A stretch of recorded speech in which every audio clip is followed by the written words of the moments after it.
Welcome to this session in Zoom.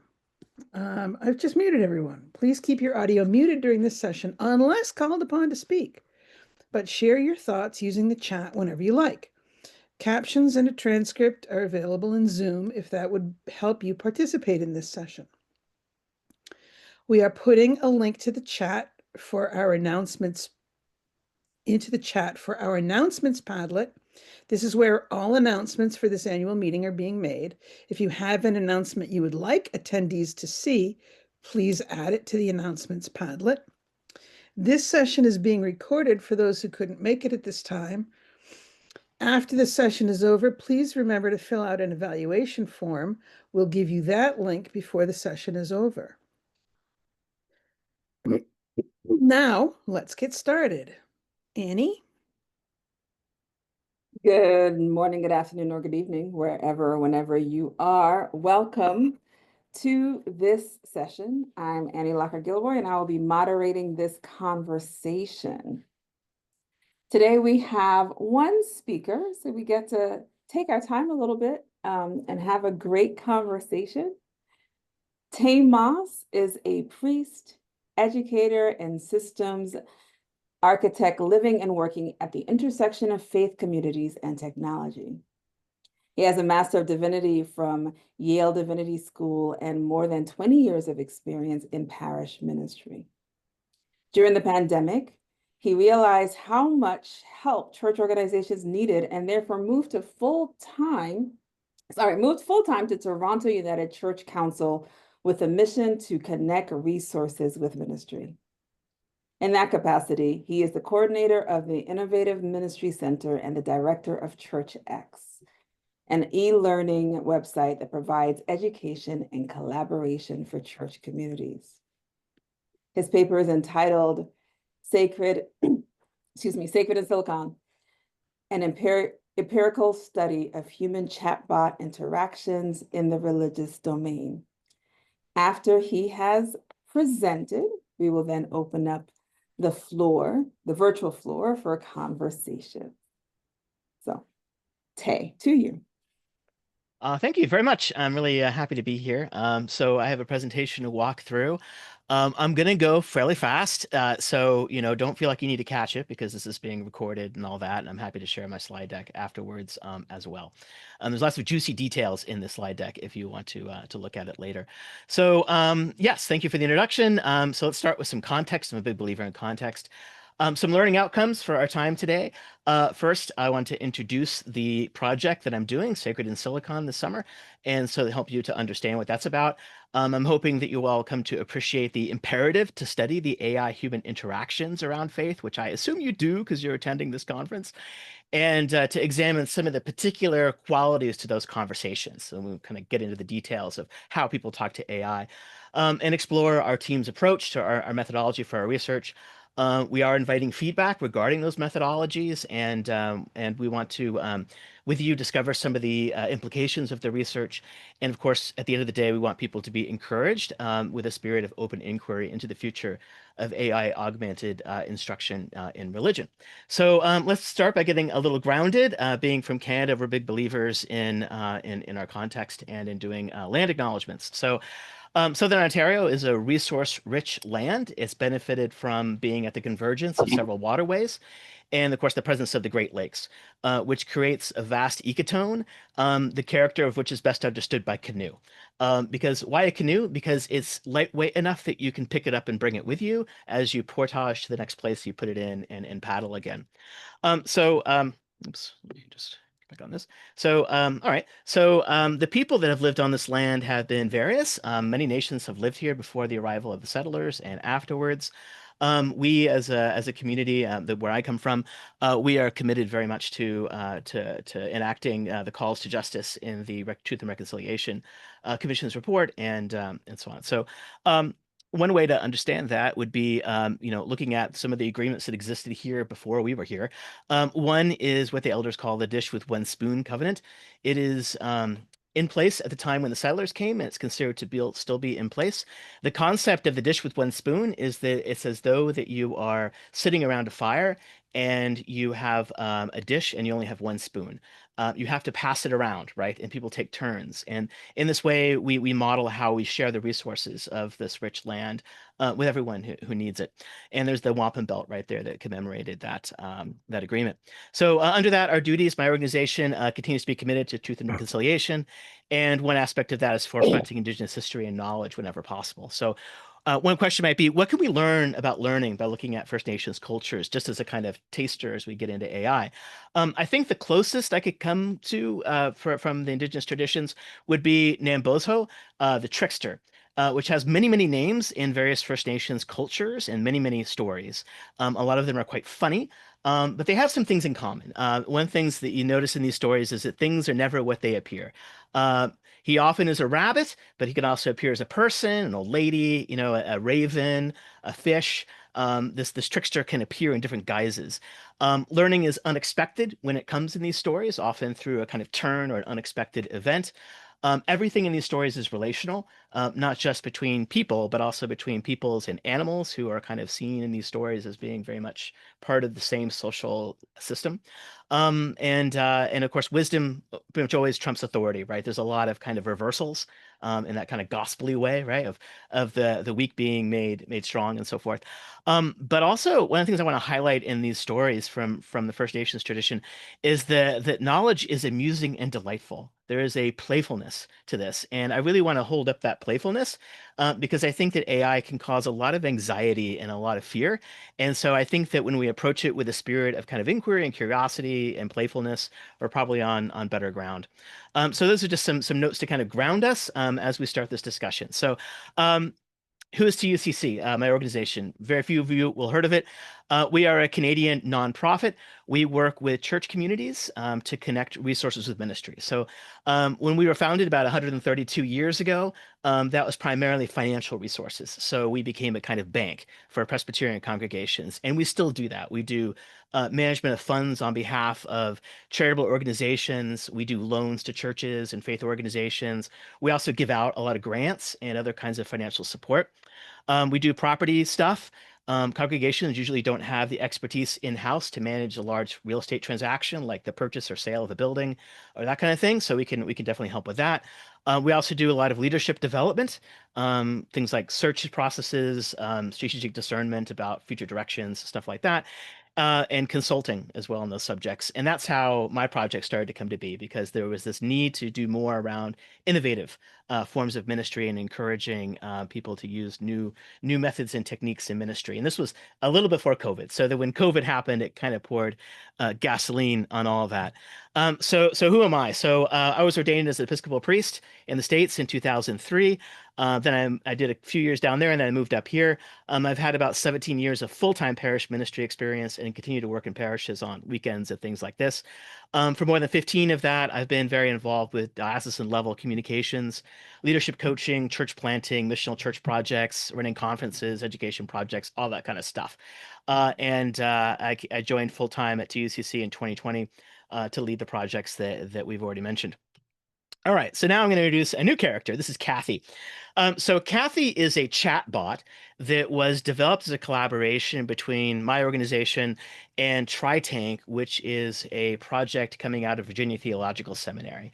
And the goal was to make information about the Episcopal Church more available and relevant to people who had questions. Often when people have questions, it can be hard to find that information through just simple Google searches or even looking on a website. And often people might be intimidated to show up at a church for the first time and ask the pastor some potentially embarrassing question and so on. So there's a lot of reasons why we thought that AI might be really good at answering questions about the Episcopal Church's belief and practices and so forth. And so we decided to build a chatbot that could do that. But if you've heard before, AI can sometimes hallucinate. It does this because it doesn't actually know anything. It is not a database.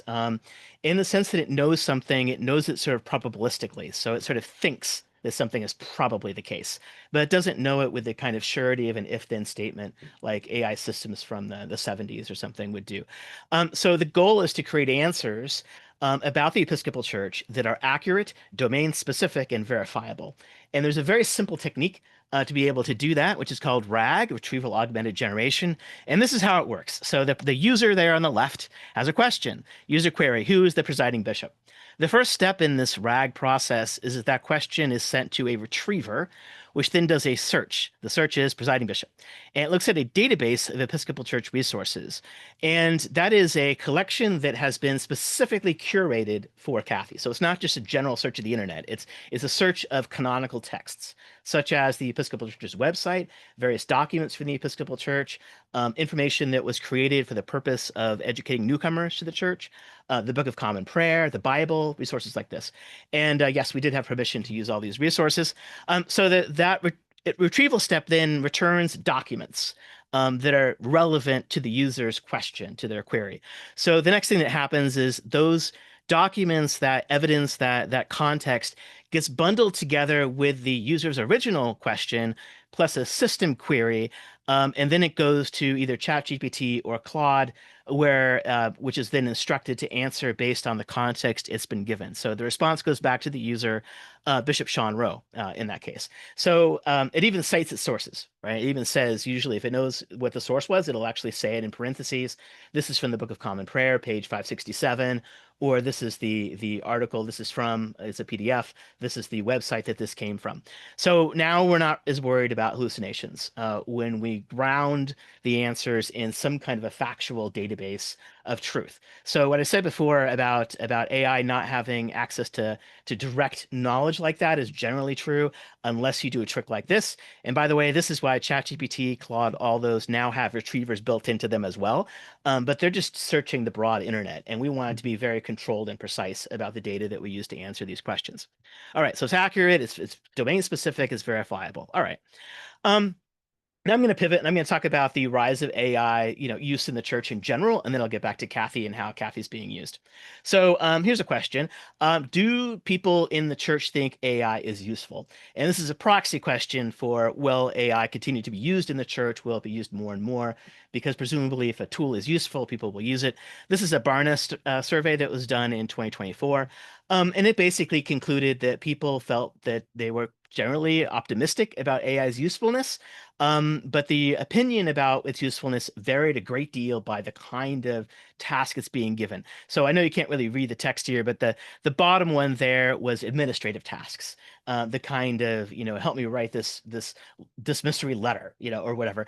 And at the top is things like presiding spiritual counseling. Right. And this kind of goes with some of the talks that we heard earlier today, where people thought that AI would be more suitable or more allowable or better or whatever, or more good at doing things that are more of that administrative kind of functionality or retrieval or things like this, and leaving the humans to do spiritual counseling and things kind of a higher, sort of more spiritual nature. That is a common opinion in the church.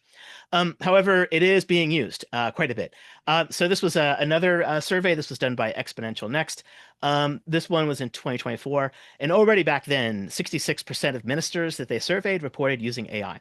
13% of them, said they use it daily. But, you can see here, like at least like 30% are using it weekly. And again, this was about a year ago that people were saying that. Top ways it is being used by those surveyed: information and research, 27%. Text content generation, 25%, images, graphic generation, 15%, process automation, 8%. So so some specific stuff that they thought that it was definitely going to improve the work of the church: communications, data analysis, church administration, event planning, sermon prep, and so forth. So there's just no question that the horse has left the stable in terms of whether this tool is something that people will use in ministry. They absolutely are. The question is it useful in ministry? And how about the specific ministry of teaching, which is what we're going to get into. So, all right. So let's talk about AI as a spiritual companion for a second. This was a really stunning survey that was done by the Harvard Business Review in cooperation with another group.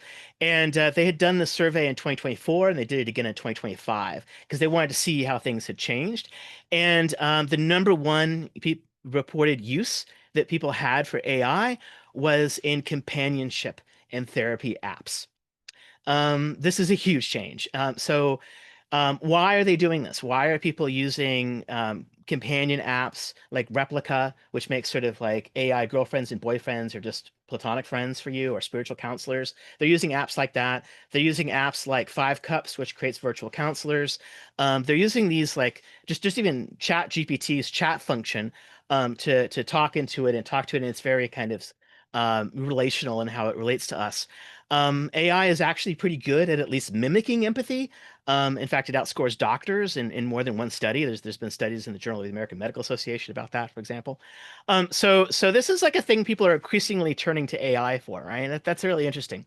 In the survey that they did that generated this, some of the specific examples people gave when they talked about AI as companion or spiritual friend was talking about how it was helping them with trauma or grief, which is interesting. And that kind of makes sense because I think a lot of people might feel burdened by those feelings, but also not wanting to burden others with them. I was going through some grief about a couple months ago, and I didn't really feel like I could necessarily talk to everybody about it because that would just be kind of making people kind of enter into that space with me, and I was kind of reluctant always to share it, right? And I think that's probably a common feeling that a lot of people have, but with AI you don't have that feeling of that kind of restriction. But another, major use case that you see on here, the number 4 one on here. Well, first of all, by the way, number 3 is finding purpose, right? People finding purpose. And the way those questions often arise is people asking questions about like, what should I do with, I have the day off. What should I do? Right. And then the AI is like, well, why don't you go to the gym or why don't you go to, the art museum or something? But anyway, people are turning to AI to ask really significant questions. Okay, but the number 4 one was enhanced learning. Now, what do we mean by that? A really common one is like people are using AI as a kind of ad hoc tutor where they will take something that they don't understand very well and they'll ask the AI questions about it so they can get information. I do this all the time. I'll ask the AI to explain concepts to me.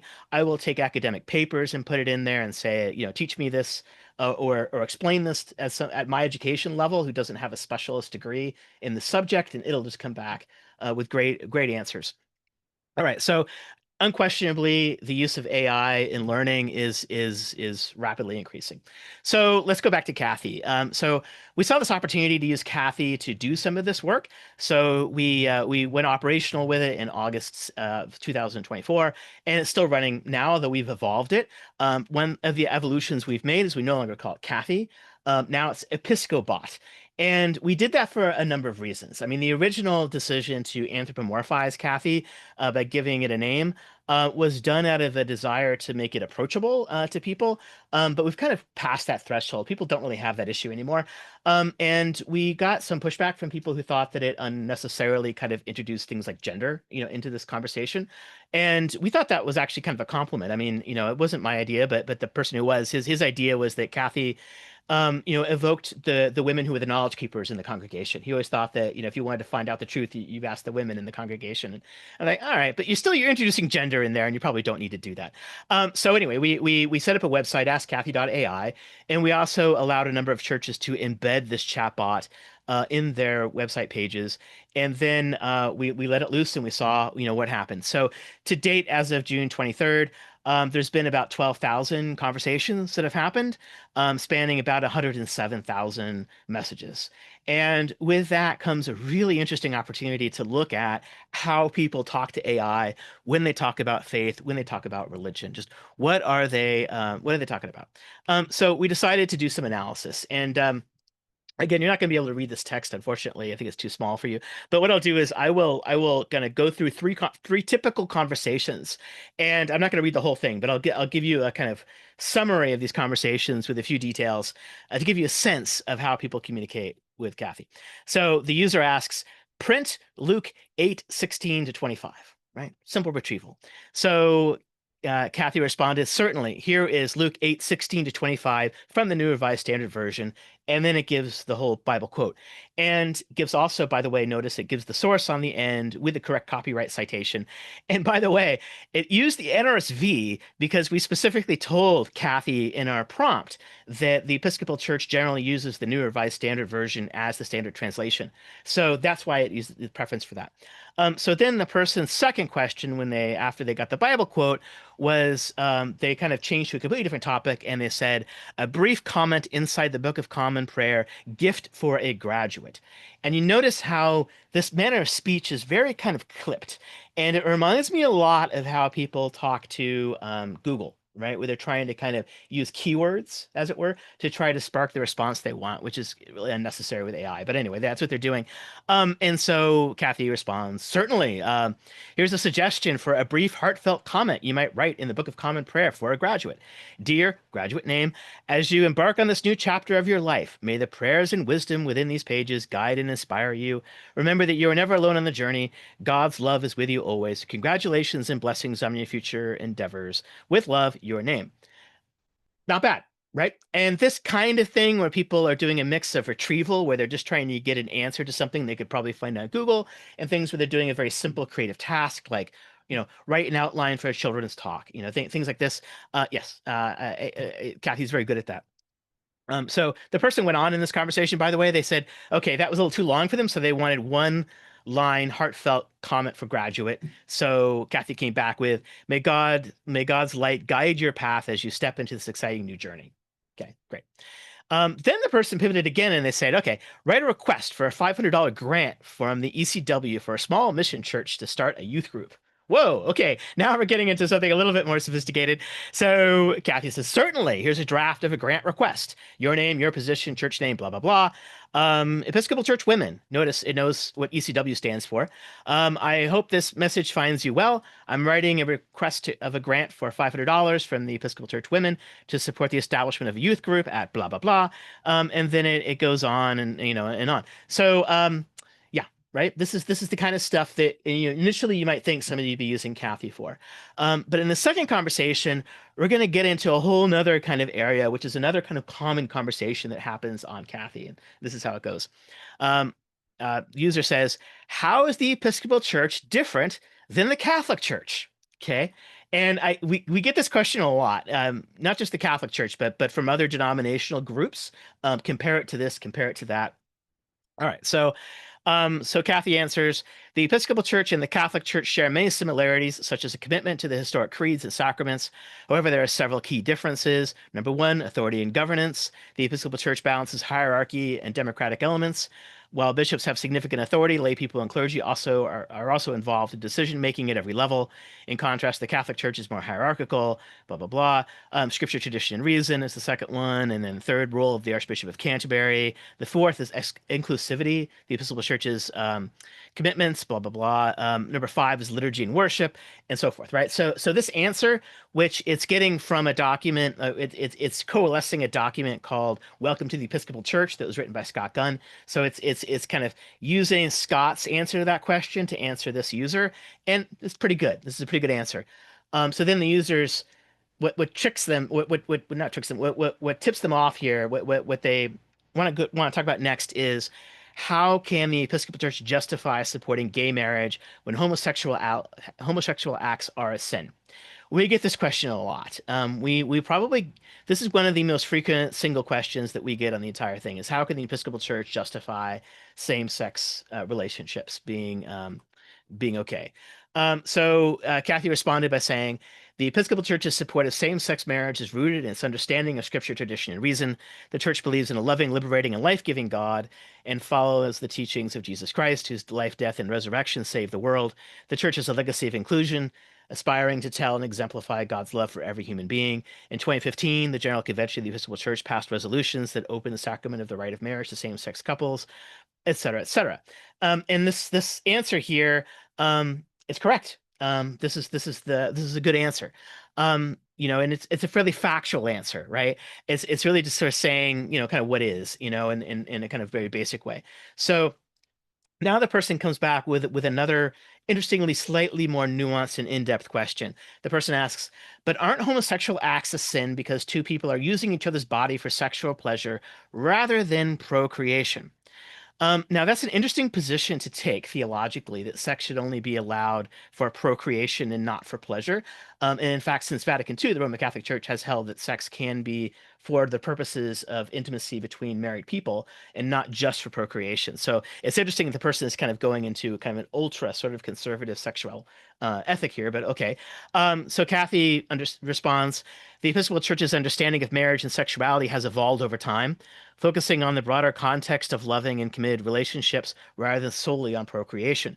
The church recognizes that marriage is about more than procreation. It is also about mutual joy, help, and comfort, and the spiritual growth of the couple. The church believes that all people are made in the image of God and are deserving of love and respect. This perspective leads to an understanding that relationships, including same-sex relationships, can be holy and life-giving when they are characterized by love, fidelity, and mutual respect. While some Christians interpret certain biblical passages as condemning homosexual acts, the Episcopal Church encourages an understanding of Scripture that considers the historical and cultural context. The Church emphasizes the importance of interpreting Scripture with reason and tradition, allowing for a more inclusive approach that recognizes the diversity of human relationships. Ultimately, the Episcopal Church seeks to embody the love and teachings of Jesus Christ, focusing on inclusion, dignity, respect of all people, regardless of their sexual orientation. That is not a quote. The AI is not quoting anybody directly. The AI is generating this after having read a bunch of materials that it summoned on this issue during the retrieval step. This is, like you may disagree with this position, but this is factually what the Episcopal Church believes, and this is a fair characterization, in my opinion, of the Episcopal Church's teaching on this issue. So, kudos. So what's interesting is there are people that give us a thumbs down ratings or that are, have written articles about Kathy that have been very pejorative. And usually they don't actually have an issue with the accuracy of the responses. Their issue is that they think that it's spreading heresy. Their issue with the chatbot is that it's spreading liberal wokeness. That is their argument with Kathy. So it's quite interesting. Okay. So the person goes on. What does the Episcopal Church think about the theology of the body by Pope John Paul II of the Catholic Church? So they're getting quite specific. So Kathy responds that the church doesn't have an official stance on that document. However, the Episcopalians might find value in engaging with theology and insights, offering, blah blah blah. So kind of answers that. Now the person makes another interesting move. They go from talking about the sexuality issue to talking about the church's decline in membership. So, is the Episcopal Church declining in membership? And Kathy answers truthfully, yes. The Episcopal Church has been experiencing a decline in membership and average Sunday attendance. Recent statistics highlight this trend, etc., etc. But despite this decline, many Episcopalians remain dedicated to keeping their faith communities alive through prayer, conversation, and innovative approaches to ministry. The church continues to explore ways to grow and sustain itself in a changing and cultural landscape. Rada, rada, rada. And notice, by the way, interestingly, the source that I was using here was an article from the Episcopal News Service from 2023. But okay. So the person goes on. Now they make an interesting move. They want to talk about, does this wokeness originate from mainline Protestantism? So they're kind of moving away from just the Episcopal Church to Protestantism generally. And Kathy's like, okay, the concept of wokeness, often associated with awareness and activism related to social justice issue, does not originate from any single religious tradition, including mainline Protestantism. Instead, it emerged from broader cultural and social context, influenced by various movements and ideologies over time, et cetera, right? And again, good answer. So then the person, the last comment that they make in this whole conversation is they say, well, how do you deal with the fact that the Episcopalian Church is heretical and condones sin? And Kathy is like, the Episcopal Church understands that these are divisive perspectives within Christianity, and it strives to engage with differing viewpoints through dialogue and mutual respect. So, one of the things I want to note here is that Kathy does not take the bait of getting into being upset when people sort of like point out that our church is in decline, when people accuse us of heresy, of condoning sin. None of that kind of rattles Kathy.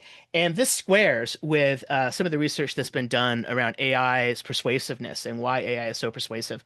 For example, in convincing people to give up conspiracy theories. Which I'll mention that study a little bit later. But and one answer is that it seems to be because Kathy, and AI in general is very engaging and non-reactive. And this reminds one of, when you're doing training to do holy listening or spiritual counseling, often we train people how to be non-anxious presence. This is examples of that, right? And it is now, does Kathy kind of understand the notion of non-anxious presence? No. but mechanically it is sort of doing that. And we have to sort of ask the question that, if it quacks like a duck, if it walks like a duck, if it swims like a duck, is it a duck? Is this a sort of relationship here which is causing some kind of a shift in this person? Probably not. But wait till I get to the next conversation. Okay. But I just want to kind of highlight how this person is sort of engaging Kathy and trying to be perhaps intentionally provocative, and is maybe not getting exactly the responses they were hoping for. So interesting. All right. Oh, and yeah, it goes on. It's sorry. The last comment this person made was Jesus would 100% disapprove of the Episcopal Church. And she answered, the Episcopal Church seeks to follow the teachings and example of Jesus Christ, and blah blah blah. So okay, good answer. All right, this next one is one of my favorite conversations. Now, as I said, with more than 12,000 conversations, I have not read them all, but in the early months, I did read probably hundreds, maybe 1,000 conversations, and this was one of my favorites that came up. So I'm not going to go through the whole thing because it's quite long, but I do want to highlight a couple of conversational moves that happen in this. It starts with the person's first question: is the Episcopal Church woke? And again, as in the previous conversation, Kathy's like, yeah, the term woke can be different connotations depending on the context, etc. Generally, it refers to being aware and actively attentive to issues of social justice, such as racial and gender equality. And we're committed to that. And then there's some URLs here of some of the specific writings in the Episcopal Church about wokeness. Okay. So then person asks, is the Episcopal Church socialist? And Kathy says, nope, we're not socialist. It's kind of like, did the person really think that we're a socialist organization? Kind of odd. Okay. All right. Then you get something more specific, and you're like, oh, okay. Person asks, did Jesus advocate the vermont redistribution of wealth? And Kathy says, well, Jesus did not specifically advocate for the government redistribution of wealth as we understand it in modern political terms. Kind of goes on. So then now, getting a little bit more into kind of what this person is really after. Do the leaders of the Episcopal Church suffer from TDS, which is Trump derangement syndrome? And Kathy immediately understands what the person means. The term TDS, or Trump derangement syndrome, is a politically charged term often used to describe individuals who are perceived as having irrational reactions to former President Donald Trump. It's important to approach this question with sensitivity and clarity. The Episcopal Church as an institution does not engage in partisan politics or endorse political candidates. Its leaders focus on the church's mission to promote justice, peace, and dignity of every human being based on the teachings of Jesus Christ, etc., etc. So the person is not, sort of content. So then they're going to get into some specific issues. So they ask, is the Episcopal Church against fossil fuels? And here I'm going to kind of truncate some of these responses. So, here, yeah, actually, the Episcopal Church has taken a strong stance on environmental stewardship, the need to address climate change, which includes advocating for a reduction in the use of fossil fuels. Okay, goes on. Actually cites some of the resolutions from again, contextual, again, rooted in, references to real articles. Okay, so what does the head of the Episcopal Church do to reduce her carbon footprint? By the way, this is one of those giveaways that this person is probably not a member of the Episcopal Church, because they are they assume that the head of the Episcopal Church is female. They might be thinking of Catherine Jefferts Schori, or the previous primate, but right now it's Michael Curry. So was at the time when this exchange happened. So the head of the church, presiding Bishop Michael Curry, has been very vocal about the importance of environmental stewardship, etc. All right.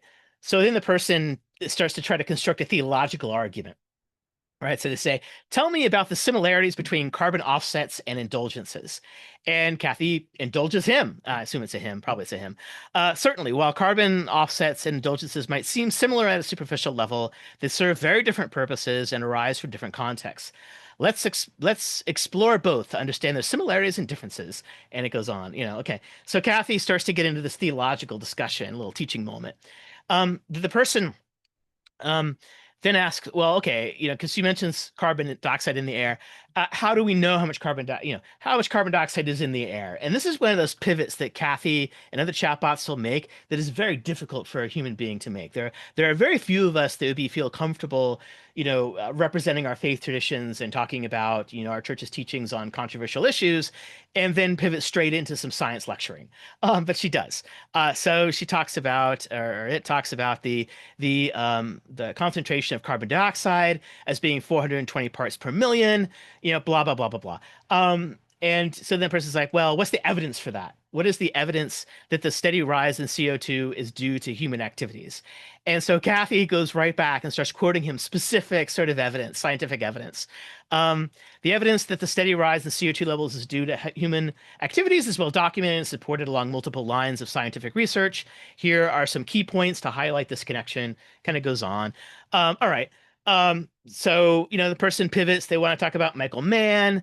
They want to talk about greenhouse gases. They want to talk about, water vapor being a greenhouse gas, and so on.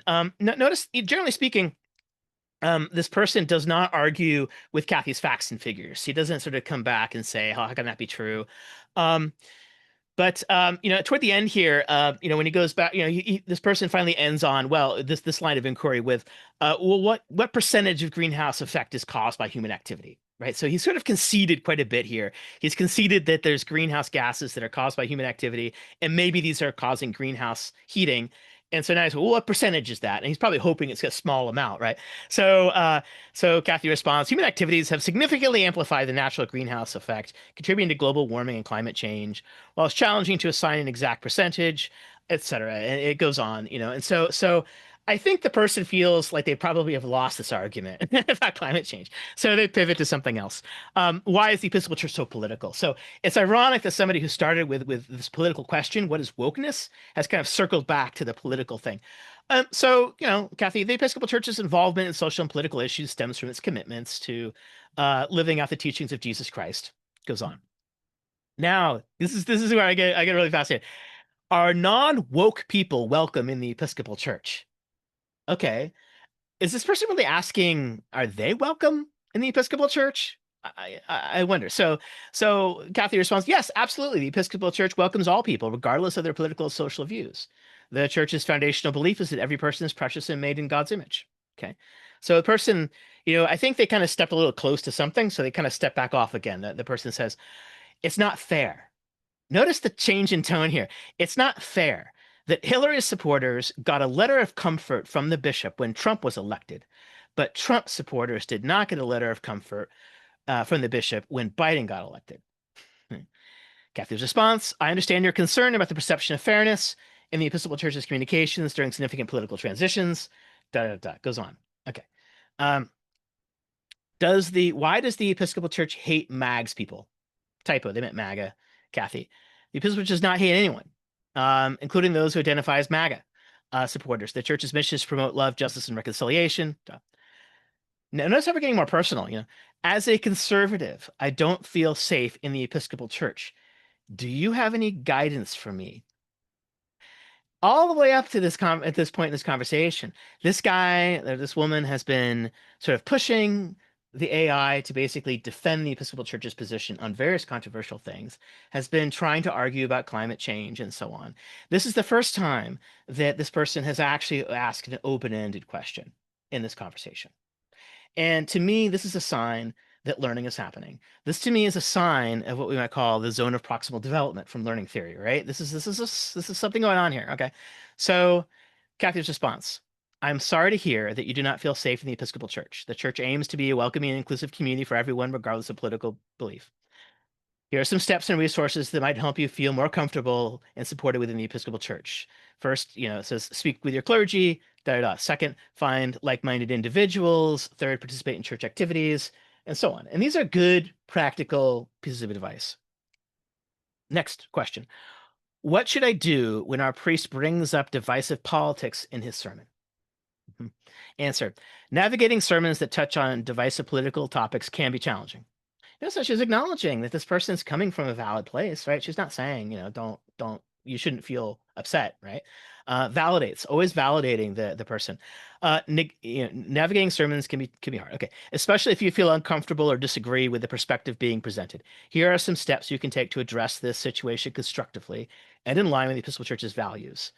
Number one, reflect on the sermon first. Take some time to reflect on the sermon. Consider the broader message and how it aligns with the teachings of Jesus Christ.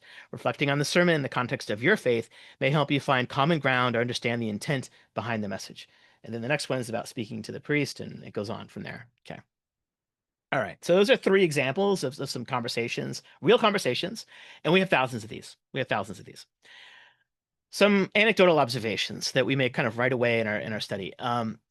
Common uses: retrieval, yep. Writing help, ideation help me draft a letter, help me come up with a lesson plan, give me an outline of a sermon, sure. But also a lot of people that want to argue about doctrine. A lot of people who want to debate an AI as a kind of sparring partner, which is fine. Um, but there are also plenty of these kind of long form dialogues, like I gave in example 3, where there seems to be more dialogic give and take happening, and where I sense that people's minds are being at least temporarily persuaded. They're accepting the premises that Kathy is offering and kind of going along, at least in an imaginative way, with what Kathy is proposing. Um, okay, so intuitively, we see these tonal shifts that seem to be indicative of what we might even call, in Fink's terms, significant learning, right? Significant change. And you might ask, what else do you notice in these examples? And we can come back to that later when we do some open-ended question time. So you can see the imperativeness, the imperative quality to our inquiry. People are using AI to learn about faith and develop their spirituality. These conversations are noticeably different than human-to-human counterparts are, and unpacking how they are different is pedagogically and pastorally useful. Okay. All right. So the project goals for the thing is to answer a couple of deep questions. Is learning or spiritual growth happening? I think yes, it is. So what do these conversations reveal about the nature of religious inquiry when it's directed at AI? What do we learn? Like for example, an interesting question that has come up a surprising amount of times is, what is the church's belief about polyamory? And I didn't really know that was a thing people talked about in the church. But I think I have a theory that that some of these people might be kind of baiting, and this is kind of like a question similar to the homosexuality question. But in other cases, when I read the transcripts, I think it's an honest question. And that actually squares with, like, I saw a survey in my neighborhood around my church where more than half of the people that were married said that they didn't think extramarital affairs were a big deal. So clearly the sexual ethics of our culture have shifted, and people don't hear that talked about in the ethical conversations that are happening in churches. So I think they are asking that question. They probably wouldn't ask their pastor. Interesting, right? That's just one example of how inquiry is different. Um, Also, it's different. Okay, given that, how can we design generative AI applications to maximize the learning and the spiritual growth that happens? Okay, so I'm not going to read all our objectives that are in our study that we're doing, but basically we want to try to classify, we want to try to analyze using tools from computational analytics. We want to try to evaluate the effectiveness of these tools, explore the kind of emotional and cognitive engagement that we're seeing, and possibly, if we have time and resources, compare it to human interactions as well. And we also want to do some ethical and theological thinking. So what are the resources that we have? This research is just really getting going. So what are the resources? Well, we have myself, we have my principal co-investigator Michael De La Schmutt, who's at General Theological Seminary. We have a researcher, Aaron Green. We have a research manager, Aaron, who's on the call today. We have a research assistant, Spencer. And we have a small software development team that includes 3 co-op students from a local computer science program. For technology, we have an analytics platform that I built for the purpose of analyzing these conversations. We call it Tay's Tools. We have Ecclesia.ai, which is an AI creation service that I created, which I can use to make bots that have different kinds of personalities and so forth. And then we're using a bunch of analytics and visualization packages within Tay's Tools that are mostly open source kinds of packages that I won't describe unless people really want to get into some of the technical details of how you do computational analysis. So these are some of our methods that we're deploying. One is a good old-fashioned literature review. There's a long history of human-computer interface development. So it's a well-researched domain, lots of rich resources. One of the really interesting things that is from very early on in the history of computer science is the notion of computers are a social actor, CASA. That we generally treat our technology like it has a kind of personhood. We may not think it has personhood in an ultimate way, but we kind of ascribe it those qualities nonetheless, which is why we generally often create interfaces that have a kind of component, like they have a human name, like Kathy, as a way to make them easier to have rich engagement with. Psychological and sociological research, yeah, of course. Standard pedagogical theories are very helpful. especially like think, significant learning, social constructivism, transformative learning by Mezirow, all these. But one that you don't hear as much is parasocial theory. So in parasocial interactions, that's the code name for non-reciprocal or asymmetrical relationships. So people say, how can you have a genuine relationship with an AI if AI doesn't have like real feelings for you and so on? Well, people have genuine relationships with things that they are asymmetrical with all the time. Like people will have very strong feelings of emotional attachment to their favorite stars or movie characters, but they don't have a genuine relationship with that person in the way that's an actual mutual relationship.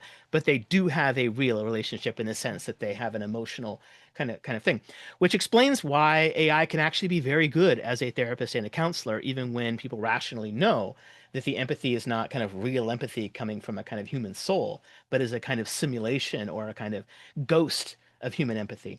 Um, a simulation, if you will, of human empathy. There was a study, just a very simple one, for example, at a university where they gave people access to Replica so they could create like virtual friends. And then they surveyed them and they found the students that used Replica AI reported less loneliness, which, okay. They did not go out less often to see their friends. They went out the same amount of social activity as the control groups. But then, this is really interesting, the suicidal ideation was about halved with this group. So the people that had access to these chatbots reported feeling suicidal about less often than the control groups. And that was just one survey, and results will differ, but it just kind of opens up the possibility that parasocial interactions, while they may not be mutual, it doesn't mean they're not beneficial. Okay. All right. From the teaching world, we're seeing the emergence of a number of studies about AI and its usefulness in teaching. Most of them have been in STEM areas like science, math, teaching, things like this.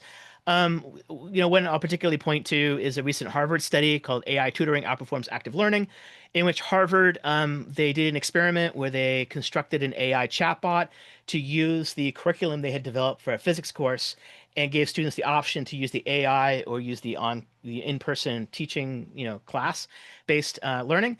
And the students that took the AI option outperformed their classroom peers by about 30% on standardized tests. But even more stunning was that they felt better about the education. They actually said that they had a higher enthusiasm for the subject of physics, said that they were more likely to take more physics subjects, reported being happier with the class, and so on, than the ones that took the in-class experience. Now, it's really important to point out in the Harvard study that there's a lot of caveats, and that these folks, these students, they were benefiting from an AI chatbot that had been very carefully scaffolded on the pedagogical insights of the physics faculty at Harvard for many years. So it wasn't just they dumped the learning outcomes into ChatGPT and said, teach this. They did a very stepwise functionality where they said, okay, the first concept you're going to teach the student is this. Only when they have demonstrated a mastery of this topic do you move on to the next one and the next one. And 30% might seem like a big gain, but then you put it in the context of what would have happened if you'd given these same students one-on-one tutoring with a human. And you might say that it'd probably be a similar benefit. And that's because of what Bloom called the two sigma problem. That there's always been this gap between the learning outcomes of a group class setting and one-on-one tutoring. And teaching people, instructors have been trying to chase that gap for many, many years, trying to catch up and make group instruction as effective as one-on-one counseling and teaching, and we still haven't gotten there yet. But if AI could be a tutor for people, would it solve that two sigma gap? This is a really hot question right now being debated in pedagogy circles. So do these gains translate though into other domains of instruction besides science education? Don't know. I'm going to kind of skip through some of the stuff a little faster because we're running out of time. But psychology also has some things to offer. As I said before, AI turns out to be very persuasive, but is it persuasive on religious subjects? I don't know. So what are some of the things that our analytic tools and Taves package can do? Of course, pre-processing the text. This is table stakes for doing natural natural language processing. So I won't get into them, but it's things like, can we pull out the hate speech, either to analyze it or to dump it out as being noise in our analysis? Either one, we can do either one. Normalization. So can we change things, like priest to pastor in all cases? So we have a kind of commonality of the language. Sure, we can do all of that. We can do transformations of different types with the package that we've built. So combining files, doing language translation if we want to, all kinds of different formats. but basically we've created this very complex filtering kind of mechanism for formatting this stuff. Okay. The next sort of thing we want to do is topic modeling. So analyzing what are people talking about in a really systematic way. There's at least two ways to do that: intrinsic and then extrinsic. Intrinsic is where you try to discover within the structure of language itself what topics are being discussed. And extrinsic is when you're trying to apply categories from the outside. So to give a quick example of this, this is using a tool called BERT Topic, which if you want to get into, I'll explain to you later. Again, you're not going to be able to read this text, unfortunately, but what it does is it tries to semantically map all the things they're talked about into a multi-dimensional vector space, which sounds very hoo-ha, but it works. And then you reduce the dimensionality down to like 2 or 3 dimensions, and you see what clusters together, like where are the nodes, where are the clusters of commonality, and then it tries to define those as topics. So with this sample set, which had about 11,000 conversations in it, not surprisingly, topic 0, the most common topic, was church. Had keywords in it like church, Episcopal, and so forth. And it was people asking very straightforward questions about the belief and practice of the Episcopal Church. Topic 1, which was less frequent, about 21% of the time, was getting into requests for things like letters, writing, or for writing of prayers, and tended to be a bit more generative request kind of stuff. Okay, cool. I won't go into the rest of them. But this is okay. We can see in our entropic distance map, those of you who studied linguistics will recognize this. What we want to see is that the topics are fairly separated and distinguished from each other, and they are. So these topics probably make sense as being the real way that people are clustering their topics. But here's an example of an extrinsic topic modeling approach, where what we did is we made up some topic areas like preaching, beliefs, governance, history, and tried to categorize all the AI conversations into those categories, and we got a nice distribution of that. Okay, cool.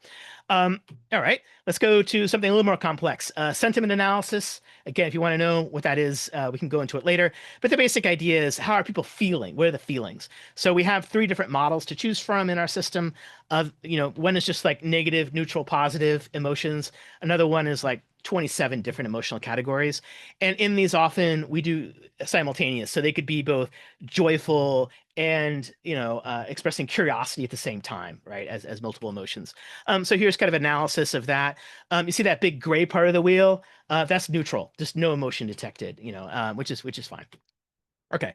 All right. So then the next sort of level of sophistication in our research is doing dialogue act recognition, where you start to try to tag the elements of the conversation, the messages, with what they are, like as a speech act. This is kind of what that ends up looking like. I'll just show you kind of the results here.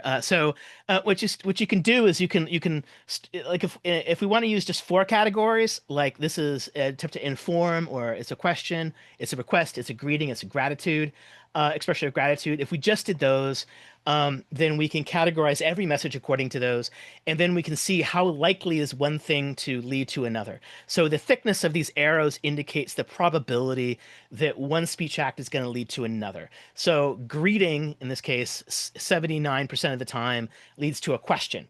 Not surprising, right? Kathy basically says, "Hi, how are you? I'm here to answer questions." And they ask a question. Okay. Right. So then, not surprisingly, the question then leads to an effort to inform the person. So we get that 95% probability of an informational request. Okay.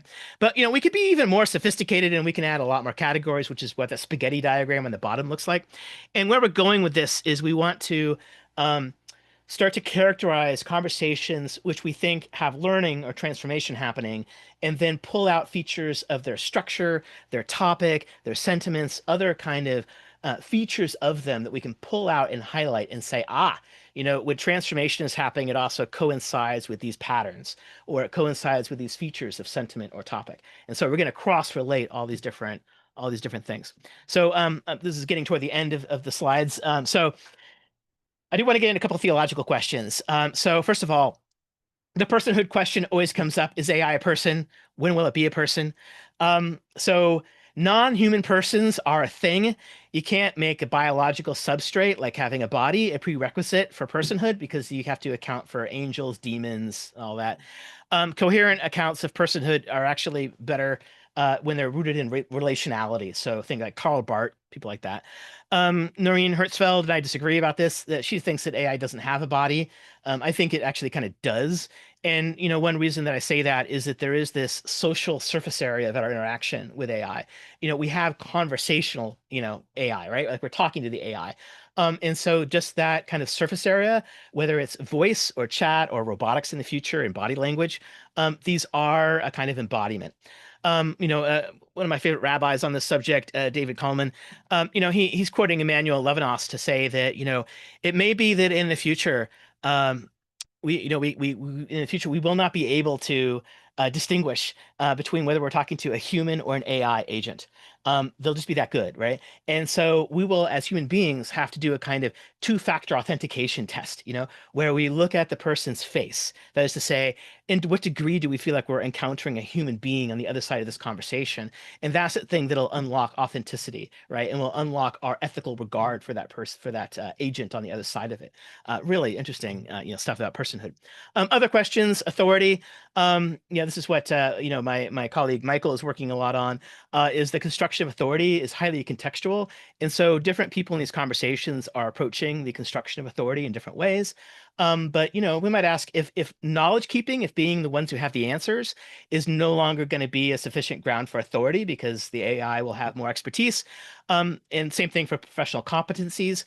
What then do we ground our kind of pastoral or teaching, for that matter, authority on, right? Which leads us to another question, which is the human question. What is it that we value about humans and human-made things? And how do we preserve those choices to be able to continue to choose the human over the AI? I said in one of the chats, earlier that my concern is that in the future, because AI already out-diagnoses patients, it already does better diagnosis of patients than the doctors can. But we're not ready to replace doctors yet. Why? Well, for one thing, so much of medical care is actually not about the diagnosis. The diagnosis is often the easy part. The hard part is often the behavior change. It's getting people to feel accountable to another human being in a way that causes like real significant lifestyle change. So we still need the human doctors, right? But my fear is that we may head toward a future where people can by default get the AI choice because that's good enough and it's considered to have very high quality. But they have to pay for the option to have a human being take care of them. Just like right now, you could buy a desk from IKEA and it'll be perfectly serviceable. But if you want a beautiful antique with a story behind it, you've got to spend some extra money to both purchase the antique, but to transport it and, of course, to take care of it. So those are some of the questions that come up. And now we've got just a couple of minutes to spare, but I'll open this up and take some inquiries. Thanks. All right, thank you, Tay. We are almost at the top of the hour, so we probably have time for one question. Making sure we honor your time. So feel free to raise your hand or I will read a question from the chat.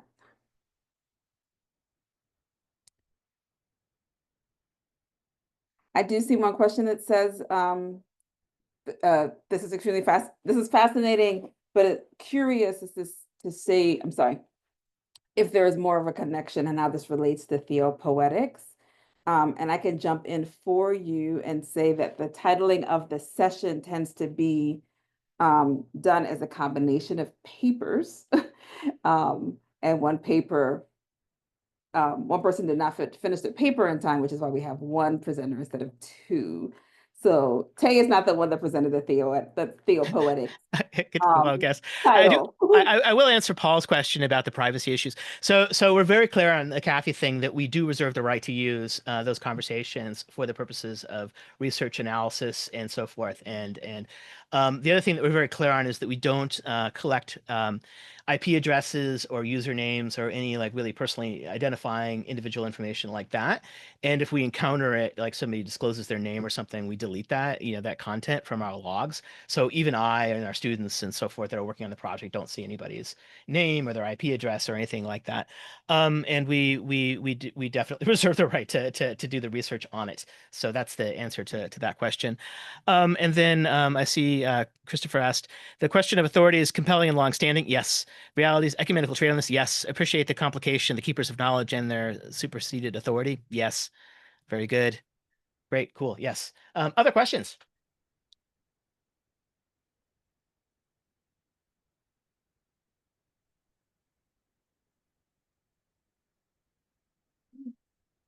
Mary Hess? Yeah, Mary. I'm really curious. I love this. I'm fascinated by what you've done here. And I teach at a Lutheran seminary, so I'm thinking very much about the ways in which there are debates within Lutheranism about how to answer some of these questions. Mm. Did you run into theological debate? Like, how did you decide which of the documents were authoritative to seed the model with? Yes. So what we went with was mostly the official documents of the Episcopal Church itself, the things that have been vetted by the denomination, and secondarily by something called the Forward Movement, which creates a lot of discipleship resources. They partnered with us on it as well and gave us the permission to use their PDFs and their documents. And those, although I don't know how much official recognition they have by the Episcopal Church, they are a very commonly used resource that you'll find at the back of a lot of Episcopal churches. So that's the short answer. When Kathy is asked questions that are of debate within the Episcopal Church, Kathy does try to sort of preserve the nuance of disagreement. And in the answers to the homosexuality question, she does talk about, like, how there's disagreement within the church on that issue. Yeah. I do see another question from Alan, but before we go to you, I do want to recognize that it is the top of the hour. So this is the time that we have scheduled to end. So we will hang out for a little bit and continue to talk, but I do want to officially end the conversation. Thank you all